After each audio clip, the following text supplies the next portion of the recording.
Alright folks, gather round. Today we're diving headfirst into the wild, wonderful and sometimes utterly confusing world of Indian politics. Now India, as you might know, is a land of mind-boggling diversity. You've got languages, religions, cultures, you name it, India's got it, often with an extra side of spice. And guess what? Their political scene is just as diverse. We're talking national parties throwing punches, regional parties playing power games, and alliances shifting faster than a Bollywood dance number. Buckle up because things are about to get interesting. First up, we're heading down south to Andhra Pradesh, the land of fiery chilies and even fierier politics. Now, the big dog in Andhra is the Telugu Desam Party, or TDP, led by the one and only N. Chandrababu Naidu. Think of him as the political godfather of Andhra. See, for years the Congress Party was calling the shots, but then along came Naidu and the TDP, waving the flag of regional pride. They tapped into this deep sense of Telugu identity and bam, became a major force. But hold on, it's not all sunshine and biryani in Andhra. Politics here is a contact sport, my friends, with alliances shifting like the sands of time. Next, we're trekking up north to Arunachal Pradesh, nestled in the mighty Himalayas. Now, this is where things get interesting. For a long time, the Congress Party was king of the mountain here. But in recent years, the BJP, that's the Bharatiya Janata Party, the big cheese on the national stage, they've been making serious inroads. It's like that friend who shows up at your party, charms everyone, and suddenly becomes the life of the event. Leading the BJP's charge is Pema Khandu, the current chief minister. He's young, he's dynamic, and he's got the BJP machine behind him. The Congress, though, they're not going down without a fight. They've still got deep roots in Arunachal, and they're hoping to win back the hearts and minds of the people. It's a classic political showdown, folks. Hold on to your hats, folks, because we're about to enter the political cauldron that is Assam. This northeastern state has been shaped by waves of migration, leading to a complex tapestry of cultures and, you guessed it, political ideologies. For years, the Assam Gana Parishad, or AGP, held sway, tapping into the anxieties and aspirations of the Assamese people. But then the BJP saw an opening, an opportunity to tap into a different set of aspirations, and boy did they capitalize on it. Now the BJP is the big man on campus, led by the charismatic, if sometimes controversial, Himanta Biswa Sarma. He's a shrewd operator who knows how to play the political game, and he's got the BJP's full backing, but don't count out the other players just yet. The Congress is still licking its wounds from past defeats, but they're hoping to make a comeback. And then there's the All India United Democratic Front, or AIUDF, representing the interests of Bengali-speaking Muslims. It's a crowded field, my friends, and only time will tell who comes out on top. Chapter 4, Bihar, where politics is a blood sport. Alright folks, if Indian politics were a Bollywood movie, Bihar would be the action-packed climax. This is where political heavyweights come to rumble. We're talking about the Janata Dal United, or JDU, led by the veteran Nitish Kumar, a man who's seen more political twists and turns than a pretzel factory. And then there's the BJP, always eager to expand its footprint. These two parties, they're like that on-again, off-again couple that everyone knows is toxic, but they just can't seem to quit each other. Right now, they're in a coalition government, which in Bihar is like trying to balance a water balloon on your head while riding a unicycle on a tightrope. It's messy, it's unpredictable, and it could all come crashing down at any moment. Chapter 5. Chhattisgarh, the BJP's new frontier. Now let's swing over to Chhattisgarh, a state that's relatively new to the Indian political scene. See, Chhattisgarh was carved out of Madhya Pradesh back in 2000, so it's still finding its political footing. But one thing's for sure, the BJP smells opportunity here. They've been working hard to win over the hearts and minds of the people, and they've had some success.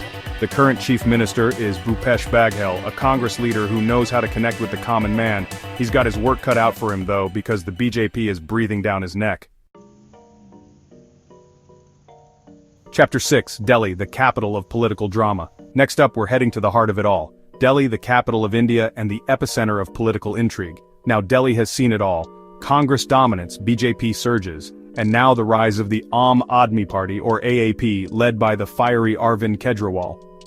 Kejriwal is like the Robin Hood of Delhi politics, promising to fight for the common man and take on the corrupt establishment. He's ruffled a lot of feathers along the way, but he's also built a loyal following.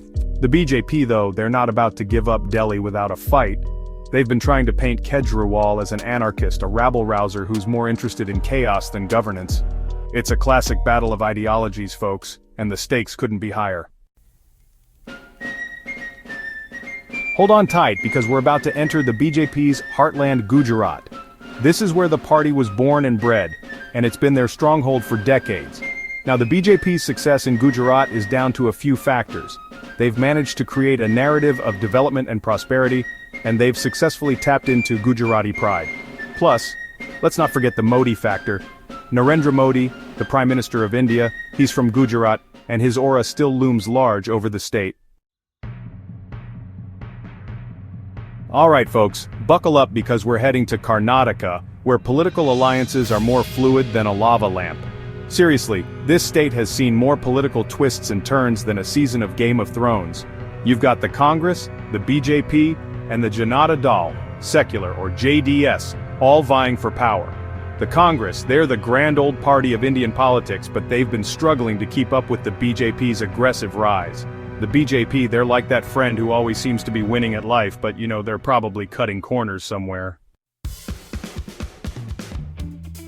Now let's take a trip down south to Kerala, a state that's often called God's own country, but here's the thing, when it comes to politics, Kerala leans more towards Marx than God.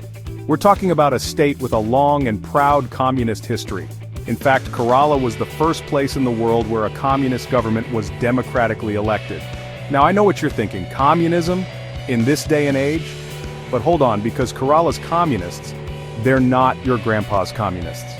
They've embraced democracy, they've focused on social welfare, and they've even managed to attract foreign investment.